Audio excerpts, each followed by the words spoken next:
What's up guys, it's John here from Blackjack Contracting and the REI Contractor show. We're just here to do a little update video. We're just post demo, so this is the stage where we see what kind of problems we're dealing with. Typically around here we're discovering quite a few electrical and plumbing problems, but it's not to be unexpected. So what we've had done here since then is obviously the place is empty. We're standing in just about the same spot as the last video. And we're down here to empty. So as you see behind me, we've had our framing order delivered, and what's going to happen now is we've had the electrician come out and we've done some temporary lighting and we've disconnected all the junction boxes that are in the basement. So that's something that gets forgotten about a lot, is the electrical that affects upstairs. Everybody thinks, oh, we're just doing the downstairs. Yeah, but this is an old place. They used to connect all these places all together. So as I said, there's always a few surprises along these job sites, and this is not very uncommon, but you'll notice right above me, and we'll show you a video, you can see the existing floor joists have been notched out to run this. I believe this is an air conditioner line, it is. And so you can't cut out the bottom of the joist, it's not okay. You have to be at least 2 inches up, and they only want a certain amount. That's why the electricians will be up at least 2 inches when they drill the holes.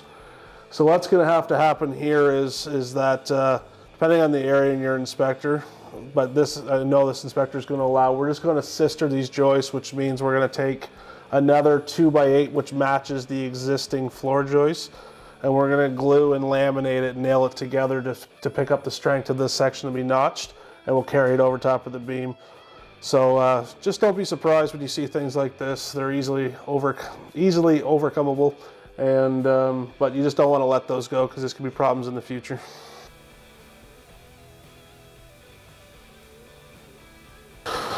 So here's one of those electrical surprises we're used to seeing. This is what happens when the basements are finished. We can't really see this stuff, and most people, when you buy these homes, you would never see this, and it's a really tough one. But you can see this junction box. Now the electricians have already cut this out, but you got wire, and there's no grommets, no protection. So this metal can cut into this plastic real easy, which means someone has messed around with the wiring down here, and that could affect upstairs. So obviously we're going to cut all that out and rewire it, but it's just stuff to be expected on these projects.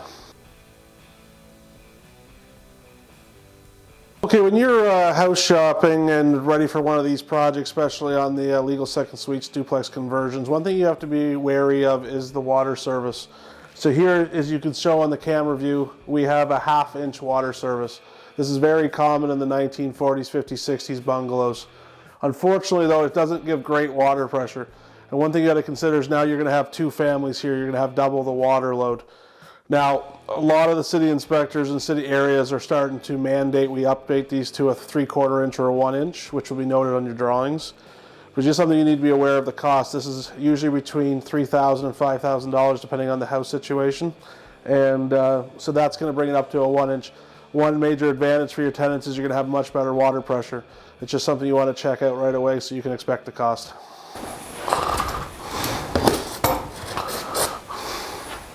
This battery's almost dead. Now we're at this old furnace here. This one is obviously not much a surprise that it's going to need to be replaced, but a lot of times we'll see a newer looking furnace and you'll see this single steel pipe coming out, and it's the P vent, chimney vent. When we do these basement suites or duplexes, legal second suites, whatever you want to call them, we're going to contain these in such tight rooms that they need natural air to breathe. So the way this furnace works, it sucks air from the ground, burns it, and exhausts it out. But when we're in such these tight rooms that we fireproof, it's not going to work. We need something that has fresh air. So you'll see all the new furnaces today with the double pipes, especially the white pipes. That's what we're going to need to replace this furnace to, so that it has plenty of air to breathe and exhaust, and it's safe for everybody. So this old monstrosity will be gone in a couple of weeks, but keep a lookout. Even if you see a newer furnace, make sure it's got 2 pipes, or it's something that might have to replace the duplex conversion, which obviously can be $3,000 to $4,000. So we want to make sure we identify that from the beginning. So the electricians have been through, we've run the wires upstairs, got it all prepped up. So what's going to happen here later in the week, the framer's going to get going, and at that point we'll bring you back to show you around. We'll do a little walkthrough video and see what we found, and we'll keep going with this video series, and we should be back in about a week's time, and you should see all the framing up. So we look forward to seeing you again, and thanks for liking and subscribing, and we'll see you next time.